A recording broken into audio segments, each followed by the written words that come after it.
میرا قیام لال ڈھانگ میں 4-5 دن کا تھا اور اچھی چاندنی رات تھی اور شیر روزانہ احاطے کے تار کے پاس سے نکل رہا تھا۔ میں ایک رات کو کھانا کھا کر کانٹے دار تار کے اس طرف کرسی ڈال کر بیٹھ گیا۔ اردلیوں نے بھی کہا کہ ایک رات کی تکلیف تو ضرور ہے مگر مار کھا جائے گا۔ 10 بجے سے میں بیٹھا، چاندنی بہت صاف تھی اور سڑک کے دونوں طرف 50-60 قدم اچھی طرح سے دکھائی دیتا تھا۔ میں بڑی امید سے بیٹھا اور اردلی سے بیٹھتے وقت میں نے کہا کہ آج شیر بہادر کی ساری چالاکی خاک میں مل جائے گی اور لاد کر لانے کی تکلیف بھی بچے گی۔ صرف غلطی یہ کی کہ ایک گھنی پتوں والی شاخ نہ گاڑ لی اور کھلے میں احاطے کے تار کے کھمبے کے پاس کرسی پر بیٹھ گیا جو کہ شیر بھی دور سے دیکھ سکتا تھا۔ سامنے سڑک اور اس کے بعد 100 گز چوڑی گھنی جھاڑیاں اور درخت تھے اور پھر پہاڑ تھا۔ 100 قدم پر رواسن ندی تھی جس میں ہو کر یہ سڑک آئی تھی۔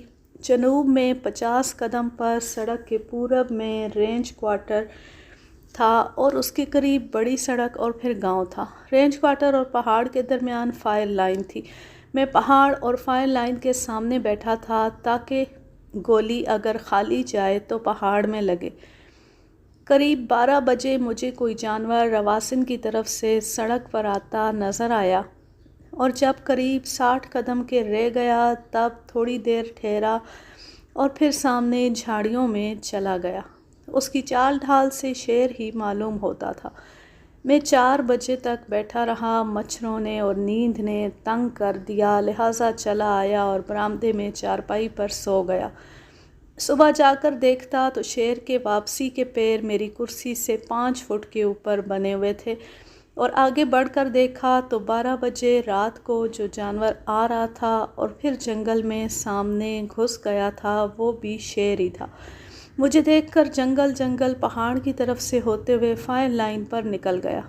میں نے بھی خیال کیا کہ بے شک اس شیر کی بھوت رہنمائی کرتا ہے کہ صبح بھی جب میں اٹھ آیا تب فوراً اس کے بعد ہی نکل گیا۔ خاص یہ کہ شیر ہاتھ نہیں لگا۔ چیمپئن صاحب اپریل میں چھٹی پر گئے اور میں نے پہلی مرتبہ ڈویژن کا چارج لیا اور وہ خواہش اور ارمان پورا کیا جس کو برسوں سے دل و دماغ میں لیے ہوئے تھا۔ کام زیادہ تھا اور ڈویژنل دفتر ماہ کلرکوں کے 6 ماہ کے لیے کوٹ توارا سے لینڈ 1 جانے والا تھا۔ 1 ہفتے تک میں دفتر کے کاموں میں بہت مصروف رہا اور دفتر کو لینڈ 1 روانہ کر کے دورے پر 12 اونٹوں پر سامان، 2 ہاتھی، میری گھوڑی، کیمپ کلرک اور 10-12 آدمیوں کو لے کر تیسرے ہفتے اپریل میں روانہ ہو کر ہم ہلدو کھاتا پہنچے۔ گرمی کے دنوں میں سامان اور نوکر رات کو کھانا کھانے کے بعد حسب معمول روانہ ہو گئے اور میں 5 بجے صبح بالمتی مشہور ہاتھی پر کریم مہاوت جن کا ذکر چیمپئن صاحب نے اپنی کتاب کیمرہ شیر کے ملک میں بہت تعریف کی ہے، اردلی کو لے کر روانہ ہوئے۔ اگلے باب کا عنوان ہے میرا 13واں گلدار۔ ہمارا دوسرا کیمپ لال ڈھانگ 10 میل پر تھا۔ 2 میل جانے کے بعد کھیتی ختم ہو گئی اور جنگل شروع ہوا اور دن نکلنے تک ہم جنگل کی سرحد اور فائر لائن پر پہنچ گئے۔ کچھ دور سرحد پر چلنے کے بعد چیتلوں کی خطرے کی آواز قریب 1 فرلانگ زمینداری جنگل میں سنائی دی۔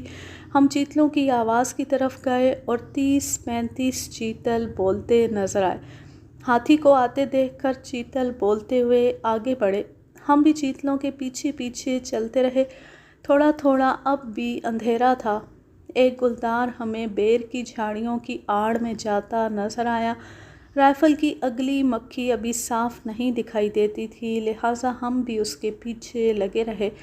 اس نے پگڈنڈی جس پر چل رہا تھا چھوڑ دی اور اس کے دکن کی طرف 15-20 قدم پر کھڑے ہو کر ہم کو دیکھنے لگا۔ میں نے کندھے پر گولی ماری، وہ اسی جگہ گر پڑا۔ اس کو ہاتھی پر لاد کر ہم پھر روانہ ہوئے۔ یہ 6.5 فٹ کی مادہ تھی۔ کریم مہاوت کو اپنے طریقے پر ہاتھی کو شیر گلدار کے پاس لے جانے میں بڑا گھمنڈ تھا اور وہ اپنے پچھلے تجربے بیان کرتا رہا مگر میں نے کوئی جواب نہیں دیا کیونکہ مجھ کو بھی غرور تھا کہ میں اس سے زیادہ جانتا ہوں۔ ہم پھر سرحدی لائن پر آ گئے اور چلتے رہے۔ سورج نکل رہا تھا۔ ہم نے دیکھا کہ سرحدی فائر لائن پر پہاڑ کی جڑ میں قریب 100 قدم پر دھول اڑ رہی ہے۔ فائر لائن پر کہیں کہیں گھاس اور کٹے ہوئے درختوں کے پرانے اور جلے ہوئے کالے کالے ٹھونٹ تھے۔ نزدیک جا کر دیکھا تو ایک ریچھ دیمک کھانے کے لیے درخت کی جڑ کھود رہا تھا اور اپنے کام میں بہت محنت سے مشغول تھا اور آدھا دھڑ گڑھے کے اندر تھا۔ ہم قریب 10 قدم پر آہستہ آہستہ پہنچ گئے۔ ہاتھی کھڑا دیکھتا رہا۔ ریچھ نے وہی خاص آواز دیمک کو سانس سے کھینچنے کی شروع کی جو کہ ہم نے پہلی مرتبہ اس روز سنی جب ریچھ ہمارے پیڑ پر چڑھ گیا تھا۔ کریم مہاوت خود بھی اچھا شکاری تھا اور وہ ہاتھی کی گردن پر سیدھا ہاتھ باندھے ہوئے بیٹھا تھا۔ ہم نے یہ تماشا چند منٹ دیکھا۔ مہاوت نے کہا، مارو۔ میں نے کہا، نہیں، بلا وجہ کی محنت، پریشانی اور خرچہ ہوتا ہے، اس کی کھال مجھے بالکل پسند نہیں۔ شاید ہماری آواز سن کر ریچھ نے سر نکالا اور ہمیں اور ہاتھی کو اس قدر قریب دیکھ کر تھوڑی دیر سمجھنے میں لی اور پھر شور مچاتا ہوا پہاڑ پر جنگل میں بھاگ گیا۔ ہم لال ڈھانگ کیمپ پہنچے اور کریم مہاوت نے کہا کہ میں نے ریچھ بھی دلوا دیا مگر مارا نہیں۔ میرا 14واں اور 15واں گلدار۔ دوسرے دن شام کو کریم مہاوت بغیر بلائے ہوئے ہاتھی لے کر آ گیا جبکہ میں دفتر کے کام میں رینجر اور کیمپ کلرک کے ساتھ مشغول تھا۔ میں نے کریم سے کہا کہ آج نہیں جائیں گے مگر رینجر نے کہا کہ سب لوگ چیتل کی امید لگائے آپ کے آنے کا انتظار کر رہے تھے، لہٰذا ہم دیر سے شام کو گئے اور قریب 1 فرلانگ گئے ہوں گے اور رواسن ندی کو پار کر رہے تھے کہ ہم نے بندروں کی خطرے کی آواز سنی اور پھر چیتل بھی ایک خشک نالے کے کنارے بولنے لگے۔ ہم اس طرف گئے تو دیکھا کہ ایک گلدار درخت کے پیچھے بیٹھا تھا اور بندر درختوں پر اور چیتل اس سے آگے بول رہے تھے۔ گلدار نے پیچھے سے ہمارا ہاتھی آتے دیکھ کر لاپرواہی سے آگے چلنا شروع کر دیا۔ چیتل چاروں طرف بولتے ہوئے بھاگ گئے۔ گلدار نالے کے ڈھال پر مڑ کر ہم کو قریب 20 قدم کے فاصلے پر کھڑا ہو کر دیکھنے لگا۔ کریم نے ہاتھی کو روک لیا۔ میں نے اس کے کندھے پر 366 بور کی گولی ماری۔ وہ لڑھکتا ہوا اور چیختا ہوا نالے میں گرا اور تھوڑی دیر میں مر گیا۔ وہ 7.5 فٹ کا نر، بہت اچھی صحت کا اور صاف ستھرا تھا۔ جب ہم نے گلدار کو ہاتھی پر لادا اور اندھیرا ہونے لگا، رینجر اور مہاوت نے کہا کہ چیتل ابھی دور نہیں گئے ہوں گے، ایک مار دو۔ میں نے کہا کہ اب نشانہ ٹھیک نہیں لگے گا، کل ضرور چیتل مار دیں گے۔ کریم اپنی کامیابی پر بہت خوش تھا، کہنے لگا کہ اس نے چیمپئن صاحب کو بہت اچھے موقع دلائے مگر وہ مارتے نہیں تھے، صرف اپنی کتاب کے لیے زندہ جانوروں کے فوٹو لیتے تھے۔ اس نے کہا کہ دوسرا ہاتھی رام پیاری بیکار ہے، ایک آنکھ سے دیکھتا ہے اور اس کا مہاوت بھی کچھ کام نہیں جانتا، لہٰذا اس کو پینشن ہے اور روزانہ کام پر میں جاتا ہوں۔ جب دونوں مہاوت شام کو ہاتھیوں کو حسب معمول راشن کھلانے لائے جو کہ 10 کلو روٹی 1.5 کلو گڑ روزانہ دیا جاتا تھا، میں نے دوسرے مہاوت اسماعیل سے کہا کہ کل شام کو تم اپنا ہاتھی لانا۔ دوسرے دن شام کو اسماعیل اپنے ہاتھی کو لایا۔ میں اردلی کو لے کر نالے میں گیا جہاں میں اکثر شیر، گلدار اور ریچھ کے پیروں کے نشان اور کبھی کبھی جنگلی ہاتھیوں کے بھی نشان دیکھتا تھا۔ ہم اس چوڑے نالے میں مشکل سے 50 قدم گئے ہوں گے جس کے دونوں طرف گھنے جنگل، جھاڑیاں اور بانس تھے۔ بندروں نے خطرے کی آوازیں ہمارے سر کے اوپر درختوں سے دینا شروع کی مگر ہم کو کچھ نہیں دکھائی دیا۔ سورج ڈوب رہا تھا۔ ہم بنگلے سے قریب 2 میل کے فاصلے پر تھے اور جنگلی ہاتھیوں کے بانس توڑنے کی آوازیں اور رول چول سامنے کے پہاڑ سے آ رہی تھی۔ چونکہ ہمارا ہاتھی جس کو قریب 1 مہینہ پہلے جنگلی ہاتھیوں نے بہت زخمی کیا تھا، لہٰذا یہ گھبرانے لگا۔ میں نے اسماعیل مہاوت سے کہا کہ ایک چکر اور نالے کی ڈھال کے نزدیک سے لو جس طرف بندر دیکھ رہے ہیں اور پھر واپس چلو۔ جب ہم لوٹ رہے تھے میں نے گلدار کی دم اور پچھلا دھڑ ایک موٹے درخت کے پیچھے ڈھال پر دیکھا۔ میں نے اسماعیل کو روکا اور کولہے کے تھوڑا اوپر فائر کیا جس سے اس کی کمر کی ہڈی ٹوٹ گئی اور کوئی حصہ دکھائی بھی نہ دیتا تھا۔ گلدار لڑک کر ہاتھی کے پیروں کے پاس گرا اور میں نے فوراً دوسری گولی اس کو ختم کرنے کے لیے ماری۔ جنگلی ہاتھی جو کہ قریب 100 قدم پر پہاڑ کے اوپر بانس توڑ رہے تھے، رائفل کی آواز سن کر رم پھم کرتے ہوئے بھاگے۔ ہم نے گلدار کو ہاتھی پر لادا اور واپس کیمپ کو اس روز بھی بغیر چیتل کے آئے، جس سے سب کیمپ والوں کو بڑی مایوسی ہوئی۔ میں نے اسماعیل سے کہا کہ کریم سے کہنا کہ کس قدر آسانی سے آج تم نے گلدار 5-6 گز سے کانے ہاتھی سے دلوایا۔ کریم دوسرے دن صبح آیا اور کہا کہ اس نے ایک نر شیر کے پیر کے نشان رواسن ندی میں دیکھیں، کیوں نہ آج پڈا باندھا جائے بجائے دور باندھنے کے۔ میں نے کہا کہ وہ بڑا چالاک شیر ہے اور پچھلے اکتوبر سے اب تک میرے 6 پڈے کھا چکا ہے، میں اور پڈے اس پر ضائع نہیں کرنا چاہتا۔ اگلے باب کا عنوان ہے میرا زخمی شیر سے بال بال بچنا۔ دوسرے دن صبح اطلاع آئی کہ 2 پڈوں میں سے جو باندھے گئے تھے ایک کو شیر نے مار لیا ہے۔ اس وقت میں اور رینج افسر پلانٹیشن کے معائنے کو گھوڑوں پر جا رہے تھے، لہٰذا گھوڑوں کو آگے بھیج دیا اور ہم لوگ ہاتھی پر گئے کہ لاش کو ڈھونڈ کر ڈھک دیں یا شیر مل جائے تو مار لیں اور تب گھوڑوں پر 12 میل پلانٹیشن کو جائیں۔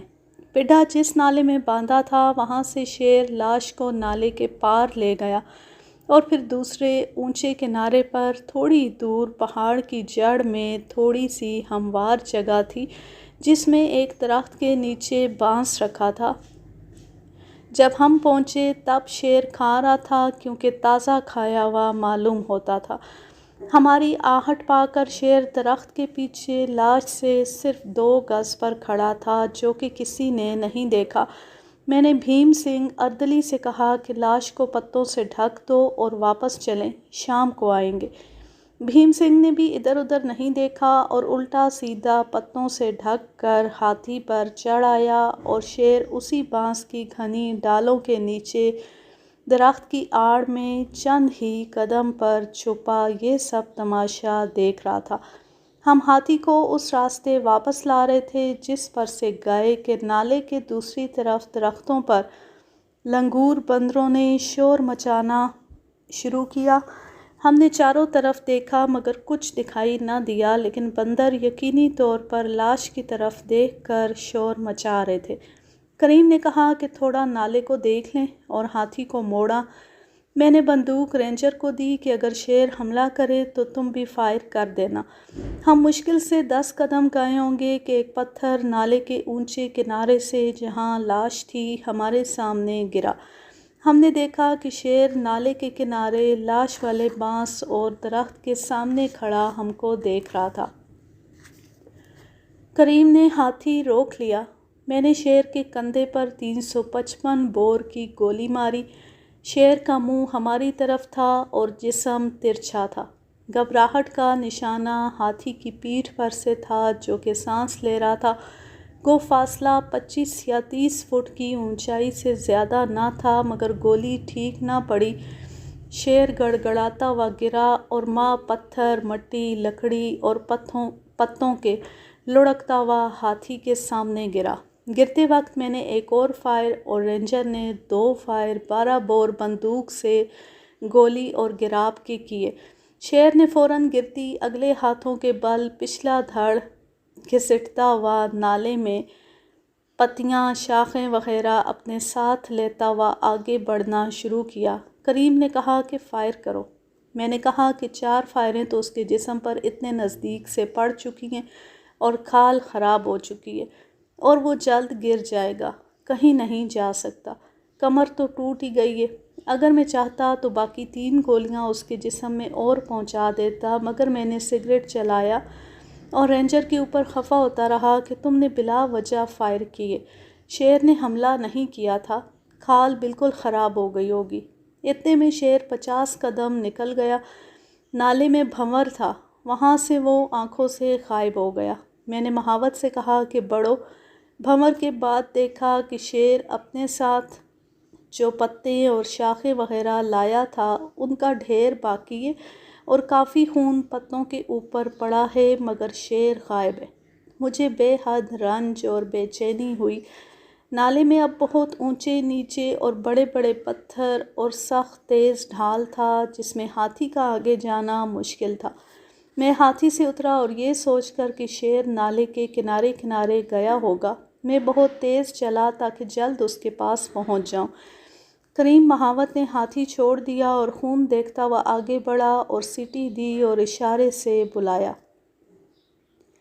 خون اور شیر کے جانے کا رخ دکھایا۔ شیر بجائے نالے کی طرف جانے کے دوسری سمت کے 5 فٹ اونچے کنارے پر چڑھ کر پہاڑ کی ایک ہلکی دھار پر چڑھ گیا اور میں اس کے پیچھے جانے لگا۔ کریم نے منع کیا کہ اس کی کمر نہیں ٹوٹی ہے، صرف جھٹکا آ گیا تھا، نہیں تو وہ ایسی جگہ ہرگز نہیں جا سکتا تھا۔ میں نے کہا کہ میں جانتا ہوں وہ نزدیک ہی ہوگا اور دوسری گولی مارنے کا موقع مل جائے گا۔ اس نے کہا کہ اچھا، میں نالے نالے جا کر آگے بیٹھوں گا کیونکہ یہ دھار 1-2 فرلانگ کے بعد اسی نالے میں مل جاتی ہے۔ میں نے اس جنگل کو پہلے کبھی نہیں دیکھا تھا۔ میں نے کہا کہ اچھا جاؤ، اور میں خون کے نشان دیکھتا ہوا چلتا رہا۔ کریم نے خطرے سے بچنے کے لیے میرا ساتھ چھوڑ دیا یا واقعی جو اس نے کہا تھا اس کا مطلب وہی تھا؟ میں نے غور نہیں کیا۔ میں تیز چلتا رہا اور چاروں طرف دیکھتا رہا۔ گھاس اور جھاڑیوں پر لگا ہوا تازہ خون میرے گھٹنوں پر ہاف پینٹ کے نیچے لگتا رہا۔ اس دھار پر مجھے 2 جگہ بہت ایسی مشکل ملی جہاں سے زیادہ زخمی جانور نہیں گزر سکتا تھا، اور میں نے سوچا کہ وہ ابھی بہت اچھی حالت میں ہے اور حملہ کر سکتا ہے۔ میرے رونگٹے کھڑے ہو گئے اور دل دھڑکنے لگا، لیکن مجھے انتہائی خطرے میں ہمیشہ لطف آیا۔ میں چلتا رہا اور نالے کے میلان پر آیا جہاں نالے میں قریب 8 فٹ اونچا گران تھا جس سے ہلکا ہلکا پانی ٹپک رہا تھا۔ میرے اتر کی طرف قریب 20 قدم پر ایک گھنی جھاڑی تھی۔ چونکہ زخمی شیر اور گلدار ہمیشہ گھنی جھاڑی یا گھنی گھاس چھپنے کے لیے اور مکھیوں سے بچنے کے لیے پسند کرتا ہے، میں نے خیال کیا کہ شاید شیر اس گھنی جھاڑی میں ہو۔ اس کے حملے کے لیے ہر طرح سے تیار ہو کر میں نے ایک سیر بھر کا پتھر اس جھاڑی میں پھینکا۔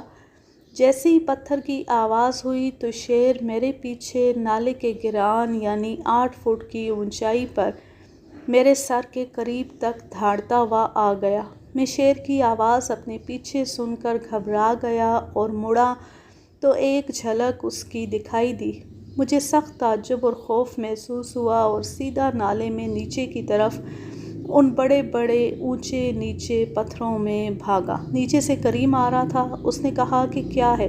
میں نے بتایا کہ اگر شیر نالے کے ڈھال پر سے میرے اوپر کود پڑتا تو میں رائفل نہ چلا سکتا، مگر خدا کی مہربانی کہ وہ میرے سر سے 2 فٹ تک آ کر واپس گیا۔ وہ اونچائی پر تھا اور میں نیچے تھا۔ بال بال بچا، خیریت ہو گئی۔ کریم نے کہا کہ اب اس کو چھوڑ دو، شام کو یا کل دیکھیں گے۔ ہاتھی ان پہاڑوں میں نہیں جا سکتا تھا۔ ہم کیمپ کو بہت مایوس، رنجیدہ اور پیاسے قریب 9 بجے واپس آئے۔ اپریل کا آخری ہفتہ تھا اور بہت گرم تھا۔ پورے دن صبح کا سین آنکھوں میں آتا رہا۔ زخمی شیر کا ضائع ہو جانا یا مردم خور ہو جانا ممکن تھا۔ گرنے کے بعد ہی جب وہ گھسٹ رہا تھا تب میں اس کو آسانی سے ختم کر سکتا تھا، یہ خیال مجھے دن بھر آتا رہا۔ شام کو ہم آدھا درجن آدمی کلہاڑیاں اور بھالے لے کر گئے۔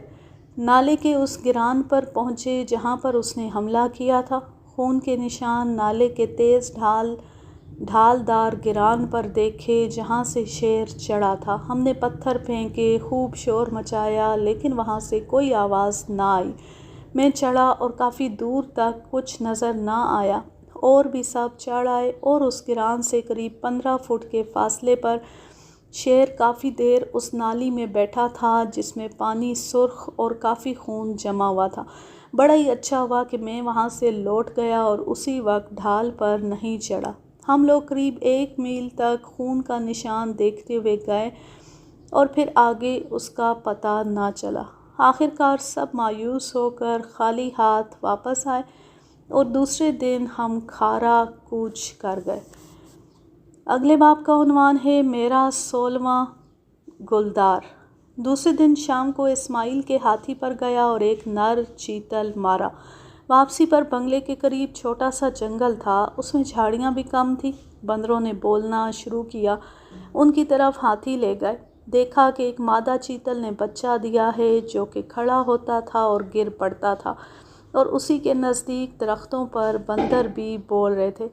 ہم مادہ چیتل اور اس کے حالیہ پیدا ہوئے بچے سے ہٹ کر نکلے۔ ماں نے ہم کو حسرت کی نگاہ سے دیکھا، 2-4 قدم چلی اور پھر بچے کی محبت کی وجہ سے ٹھہر گئی۔ ہم کو کچھ نہیں دکھائی دیا۔ جنگل میں سوائے پتوں اور ایک چھوٹے پرانے سوکھے درخت کے جو کہ کافی عرصے سے پڑا ہوا معلوم ہوتا تھا، کوئی جھاڑی یا گھاس وغیرہ نہ تھی، لیکن بندر اسی چیتل کے ارد گرد کے درختوں پر کافی شور مچا رہے تھے۔ لہٰذا ہم نے دوسرا چکر لگایا۔ اردلی نے اشارہ کیا تو قریب 20 قدم پر گرے ہوئے درخت کے سہارے گلدار چھپا ہوا چیتل کے حالیہ پیدا ہوئے بچے کو 40 قدم کے فاصلے سے تاک رہا تھا۔ میں نے ہاتھی روکا اور اس کو مار دیا۔ رائفل کی آواز سے چیتل کچھ دور بھاگی اور کھڑی ہو کر دیکھنے لگی اور چلانے لگی۔ ہم نے جلدی سے گلدار کو ہاتھی پر لادا اور چلے آئے۔ چیتل کا بچہ ہمارے اس طرف اتفاق سے نکل جانے سے بچ گیا، نہیں تو چند ہی منٹ میں گلدار اس کو مار لیتا۔ دوسرے دن ہم مقام چیلا کوچ کر گئے جو کہ ہردوار کے نزدیک ہے، اور 4 دن وہاں قیام کر کے لال ڈھانگ واپس آئے۔ اگلے باب کا عنوان ہے میرا 5واں چالاک شیر۔ لال ڈھانگ پہنچ کر میں نے فاریسٹ گارڈ سے کہا کہ 2 پڈے جو میں یہاں سے لے گیا تھا وہ واپس کر دو اور 1-1 روپیہ ان کو انعام دے دو۔ لال ڈھانگ سے کوٹ دوار تک شیر کا موقع نہ تھا اور رواسن کے چالاک شیر پر کوشش کرنا بیکار تھا۔ دوسرے دن صبح میں رینجر کو لے کر گھوڑوں پر عام سود کا پلانٹیشن دیکھنے گیا جس کو 1 ہفتہ پہلے شیر زخمی ہونے پر ملتوی کر دیا تھا۔ ہم دوپہر کو مئی کی دھوپ میں لوٹے اور کریم مہاوت کو ماں ہاتھی مچان اور فاریسٹ گارڈ کے احاطے میں ایک درخت کے نیچے دیکھ کر تعجب کیا اور وجہ پوچھی۔ کریم نے کہا کہ ایک پڈا کمزور تھا اور چلتا نہیں تھا، لہٰذا اس کو فاریسٹ گارڈ نے رواسن ندی میں اوپر پہاڑ کو لے جاتے ہوئے کل شام کو باندھ دیا تھا۔ اس کو شیر نے مار دیا ہے اور گھسیٹ لے گیا ہے۔ میں نے خیال کیا کہ اسی وقت اس کو ڈھونڈ کر مچان باندھ دیں اور شام کو چپکے سے بیٹھ جائیں۔ میں نے کہا کہ میں اس چالاک شیر کے لیے نہیں بیٹھتا جو 6 پڈے کھا چکا ہے۔ یہ وقت اور پڈے ضائع کرنے کا نہیں ہے۔ فاریسٹ گارڈ کو پڈے کے دام دینا ہوں گے۔ میں بنگلے میں چلا گیا۔ فاریسٹ گارڈ کا اردلی رشتہ دار تھا۔ اس نے کہا اب پڈا تو مار ہی لیا گیا ہے، کیا حرج ہے، آخری قسمت آزمائی اس فصل کی کر لی جائے۔ میں اٹھ کھڑا ہوا اور ویسے ہی بغیر نہائے اور کھانا کھائے چلا گیا۔ موقع پر پہنچ کر ہم نے اسی چالاک شیر کے پیر کے نشان دیکھے اور بے دلی سے ہاتھی کو گھسیٹن پر ندی سے قریب 100 قدم کے اونچے پہاڑ کی جڑ کی طرف لے گئے۔ شیر لاش کو گھنی جھاڑیوں میں بالکل پہاڑ کی جڑ میں لے گیا تھا اور خود بھی وہیں لیٹا ہوا تھا۔ ہاتھی کو آتے دیکھ کر یا سن کر وہ یکا یک ڈھونک کر دم اٹھائے ہوئے پہاڑ کی جڑ کے ساتھ بھاگا اور پھر ایک جگہ چڑھنے کا موقع پا کر پہاڑ پر چڑھ گیا۔ ہم نے صرف ایک جھلک دیکھی اور میں تیار بھی نہ تھا اور نہ میں بھاگتے شیر پر بے اطمینان گولی چلاتا، اگر تیار بھی ہوتا بلا وجہ کی مصیبت مول لینے کو۔ ایک واقعہ تو حال ہی میں 1 ہفتہ پہلے ہو چکا تھا۔ خیر ہم نے ایک درخت پر لاش کے قریب 40 قدم پر اسی جگہ کے سامنے جہاں سے شیر اس اونچے پہاڑ پر چڑھا تھا